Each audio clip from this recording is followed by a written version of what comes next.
Tá, tô passando aí para explicar um pouco mais desse curso meu de adoçamento. O adoçamento, ele nos auxilia a alinhar o campo afetivo, a adocicar. De repente, num relacionamento, vocês se amam demais, mas vivem na guerra, na confusão, tá longe, tem saudade, tá perto, entra naquele desespero de guerra, de conflitos.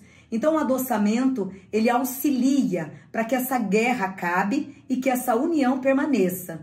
O adoçamento também ele é muito bom para aquelas pessoas que estão com dificuldade de trazer a pessoa que tanto ama para perto.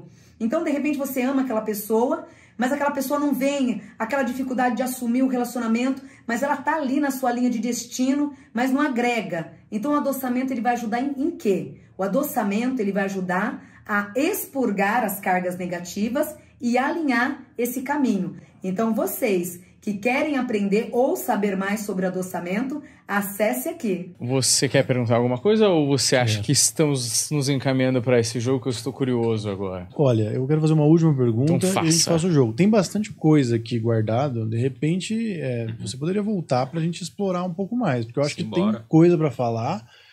O papo despertou um monte de outras dúvidas também.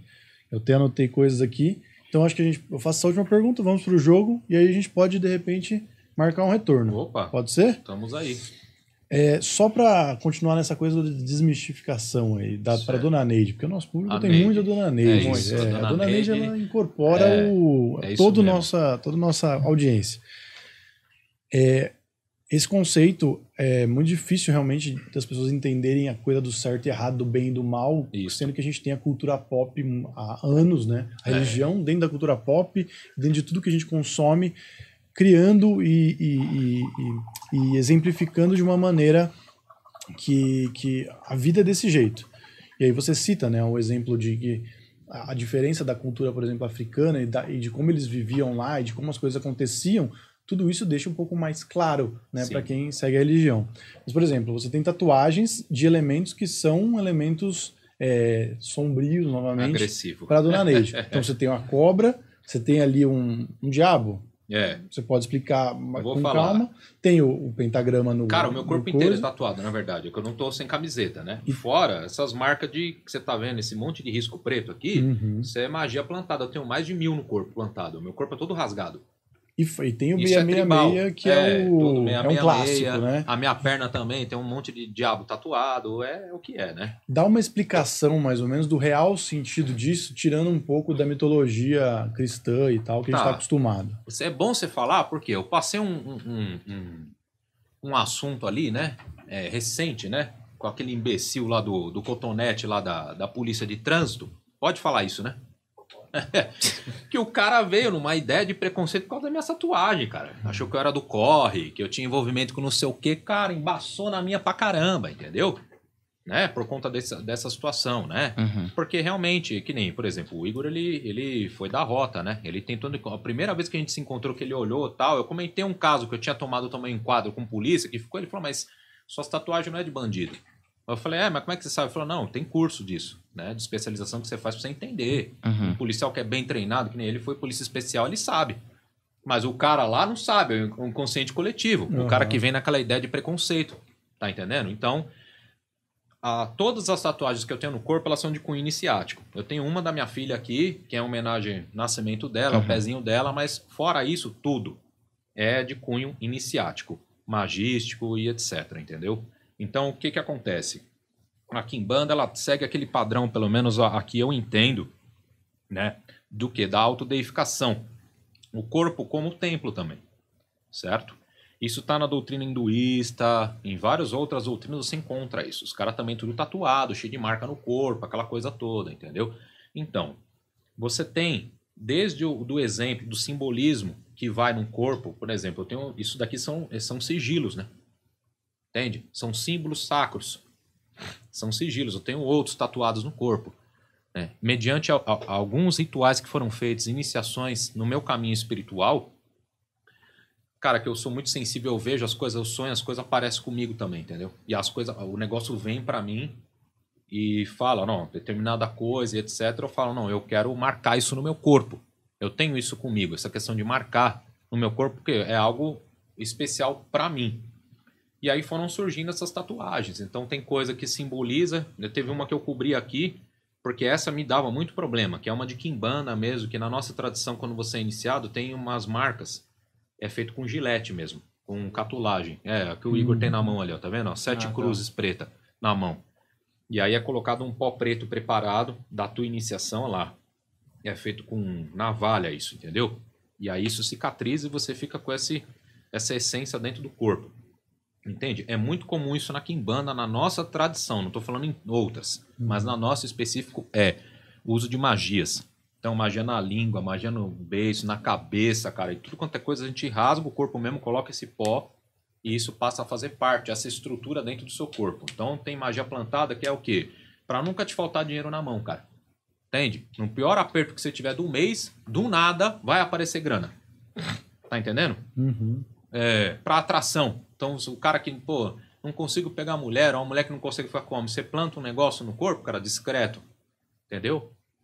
Aquela pessoa, se ela sair de noite numa balada, velho, ferrou. O pessoal vai começar a cair de monte em cima, entendeu? Né? Dessa situação, né? Então, tem outros para você não ser visto por polícia, por bandido. Tá entendendo, cara? Tem para tudo isso, de verdade, né? Isso é uma forma de sacralização do corpo, do templo. O corpo como templo, tá entendendo? A morada do espírito. Para nós, isso daí é algo que impera.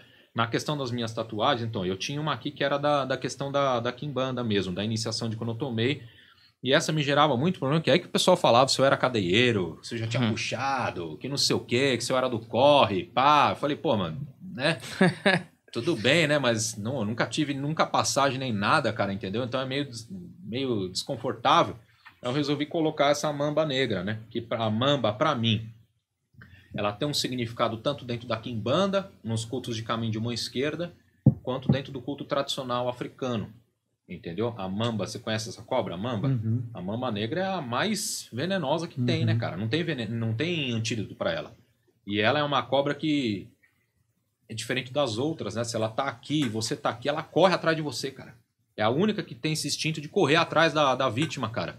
As outras você tem que, tipo, provocar. Ela não. Por livre e espontânea vontade, ela vai atrás, entendeu? Então, tem uma relação direta com Satã, cara, entendeu? A grande cobra negra, entendeu? Com o maioral, com essa questão de aspectos de culto africano. E é uma forma de eu também cobrir aquela que estava na minha mão, que estava me incomodando, o pessoal questionando toda hora, entendeu? As outras que eu tenho, a questão de runa nórdica, por quê? Da família da minha mãe, cara, meu avô, ele tinha uma descendência viking. E aí, numa das experiências que eu tive, que é a ayahuasca, cara, o bagulho foi muito lá atrás, cara, muito profundo. E eu me vi no meio daquela situação toda e aquilo me marcou, cara, tá entendendo? Me marcou fortíssimo. Né? O sobrenome Balido, que lá é chamado de Bálido, ele vem dessa descendência nórdica aí, viking, entendeu? E aí, cara, me marcou muito e tal. Falei, não, eu vou tatuar isso no corpo, entendeu? Então, são passagens para mim, espirituais iniciáticas, entendeu? Então, para o leigo, isso choca. Vai falar, caraca, esse cara aí é cadeieiro, velho, entendeu? Ou ele, sei lá, né? O 666, que é a tríade do demônio mesmo, entendeu, cara? Mas é um número sacro para nós, o número da besta, entende? Né? Que a gente costuma dizer mesmo, né? Mas tem inúmeros significados, inúmeros, cara, tá? Número 666, o 777, entendeu? Cara, são números assim de correntes e egrégoras espirituais que existem, entende? Então, talvez é um assunto que a gente pode abordar mais depois, né? Porque é um assunto bem vasto, mas envolve inconsciente coletivo, envolve egrégora espiritual, entende? Então, na quimbanda, a gente usa muito também de símbolos sagrados, entende? Então, determinados símbolos são riscados no chão, no solo sagrado, e em cima daquele risco, aquele símbolo, a gente faz o determinado ritual, o trabalho, porque aquilo abre um portal. Tá entendendo? Esse portal espiritual, energias que passam de lá para cá, daqui para lá. É um intercâmbio, entende? É onde a gente faz algumas práticas, né? É magia, né, cara? É alta magia que a gente chama dentro do nosso culto, entendeu? Enfim, e aí, essas coisas todas aqui, por exemplo, uma pessoa que é leiga no assunto, ela assusta mesmo, né? De verdade. Isso é algo que realmente a pessoa vai olhar e falar, caramba, mano, o cara é realmente o bruxão, né? Então, essa questão da Hania, né? Das máscaras, né? Isso é questão mesmo de um diabo, né? Uma máscara oriental, né? Que chama Hania ou Oni. Eu tenho uma outra tatuada aqui também, grande, né? Isso é uma coisa que eu acho bacana. Eu sempre, além do mito disso daqui, porque tem um mito por trás, entendeu? Dessas máscaras, o mito que leva desses espíritos, para mim, é algo que me chama atenção, entende? Então, é que a minha predileção sempre foi para um caminho um pouco mais obscuro, cara, de gostar de certas coisas que mergulham um pouco mais na sombra. Eu não sei se isso gera uma adrenalina e você gosta. Tem gente que gosta muito da paz e amor, né, cara? Mas tem gente que não, cara, entendeu? Que gosta de algo que cutuca o ser humano ao ponto de você falar, nossa, isso daqui tem alguma coisa diferente, me chamou a atenção nesse ponto, entendeu? Então, essas coisas sempre me chamaram bastante atenção. E é uma forma de você sacralizar o corpo, né? De você ter certas coisas no seu corpo como o seu templo, né? Agora, não teve nenhuma aqui que se eu te falar, cara, todas têm significado pra mim. Não tem nenhuma que você falar, fui de besta lá, tava chapado e quis... Não tem um coração. Não, acho que nunca vai ter. Nem sei se tem um dentro de mim. Brincadeira, cara. A namorada fala, pô, você tem coração peludo, cara, que é isso? Isso é muito frio, mas, porra, também é o que a gente mexe, né, cara? Como é que faz, entendeu? A gente reserva isso aos poucos, entendeu? As pessoas que realmente merecem, entendeu? Porque, de verdade, eu sou ser humano como qualquer um, né? A gente se chateia, cara, entendeu? A gente tem problema, né? Não é porque a gente mexe com um monte de coisa que a gente tá isento de problema, muito pelo contrário. Só que a gente não é hipócrita, né? Entendeu? Isso não dá pra ser, de forma nenhuma.